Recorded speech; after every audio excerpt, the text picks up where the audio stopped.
الف سے پہلے لام کے اوپر زبر ہے اور اوپر چھوٹی سی بد بدھی ہوئی ہے اور حمزہ دوسرے کلمے میں ہے تو یہاں پر مد منفصل ہو رہا ہے. آگے الف سے پہلے میم کے اوپر زبر ہے تو یہاں پر الف مدہ کا قاعدہ ہو رہا ہے, اسے ہم کھینچ کر پڑھیں گے. آگے واو سے پہلے دال کے اوپر پیش ہے تو یہاں پر واو مدہ کا قاعدہ ہو رہا ہے, اسے بھی ہم کھینچ کر پڑھیں گے. ایک الف یعنی 2 حرکات کے برابر. وقف کی وجہ سے نون ساکن ہو گیا ہے. اعوذ باللہ من الشیطان الرجیم. بسم اللہ الرحمن الرحیم.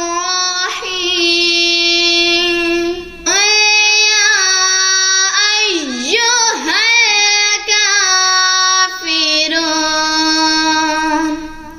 قاف کو اوپر پڑھیں گے. آگے یا کے اوپر کھڑا زبر ہے اور اوپر چھوٹی سی مد بنی ہوئی ہے اور حمزہ اسی کلمہ میں ہے تو یہاں پر مد متصل ہو رہا ہے. آگے کاف کے اوپر کھڑا زبر ہے, اسے ہم کھینچ کر پڑھیں گے. واو ساکن سے پہلے را کے اوپر پیش ہے تو یہاں پر واو مدہ کا قاعدہ ہو رہا ہے. وقف کی وجہ سے نون ساکن ہو گیا ہے. لا اعبد ما تعبدون. الف سے پہلے لام کے اوپر زبر ہے اور اوپر چھوٹی سی بد بدھی ہوئی ہے اور حمزہ دوسرے کلمے میں ہے تو یہاں پر مد منفصل ہو رہا ہے. آگے الف سے پہلے میم کے اوپر زبر ہے تو یہاں پر الف مدہ کا قاعدہ ہو رہا ہے, اسے ہم کھینچ کر پڑھیں گے. آگے واو سے پہلے دال کے اوپر پیش ہے تو یہاں پر واو مدہ کا قاعدہ ہو رہا ہے, اسے بھی ہم کھینچ کر پڑھیں گے. ایک الف یعنی 2 حرکات کے برابر. وقف کی وجہ سے نون ساکن ہو گیا ہے. وَلَا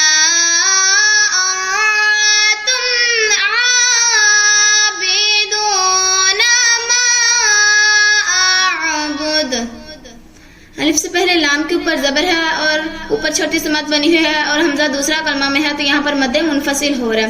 نون ساکن کے بعد تا حرف اخفا میں سے آ رہا ہے تو ہم یہاں نون ساکن میں اخفا کریں گے یعنی غنہ کریں گے.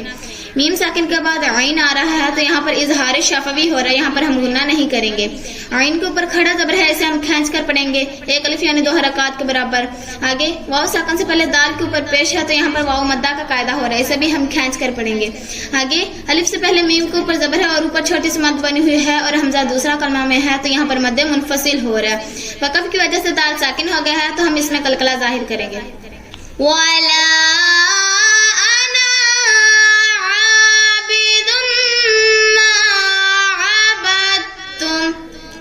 الف سے پہلے لام کے اوپر زبر ہے اور اوپر چھوٹی سی مد بنی ہوئی ہے اور حمزہ دوسرا کلمہ میں ہے تو یہاں پر مد منفصل ہو رہا ہے. آگے الف سے پہلے نون کے اوپر زبر ہے تو یہاں پر الف مدہ کا قاعدہ ہو رہا ہے, اسے ہم ایک الف یعنی 2 حرکات کے برابر کھینچ کر پڑھیں گے. اسی طرح الف سے پہلے عین کے اوپر زبر ہے تو یہاں پر الف مدہ کا قاعدہ ہو رہا ہے, اسے بھی ہم کھینچ کر پڑھیں گے. ایک الف یعنی 2 حرکات کے برابر. آگے میم مشدد آ رہی ہے, اس میں ہم غنہ کریں گے. الف سے پہلے میم کے اوپر زبر ہے تو یہاں پر الف مدہ کا قاعدہ ہو رہا ہے. یہاں پر دال ساکن ہو گیا, اس میں ہم قلقلہ ظاہر نہیں کریں گے کیونکہ یہاں پر تا مشدد آ رہی ہے. وقف کی وجہ سے میم ساکن ہو گیا ہے. وَلَا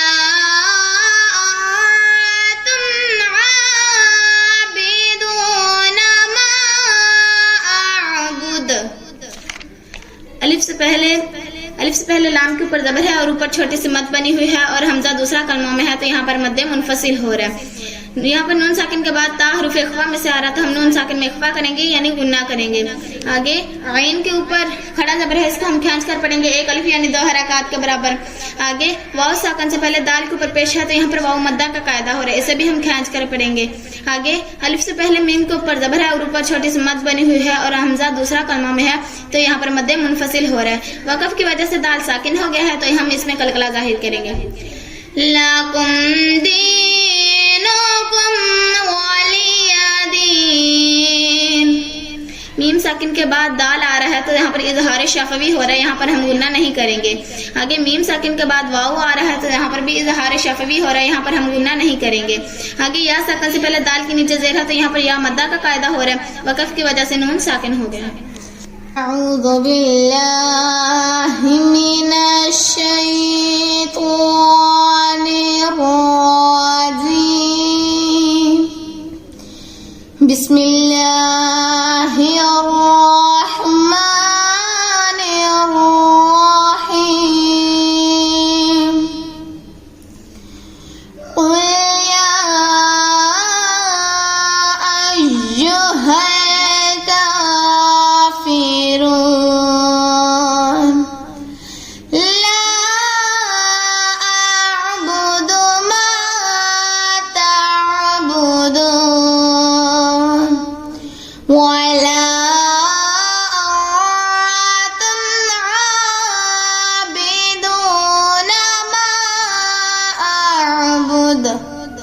ولا أنا عابد ما عبدتم ولا أنتم عابدون ما أعبد لكم دين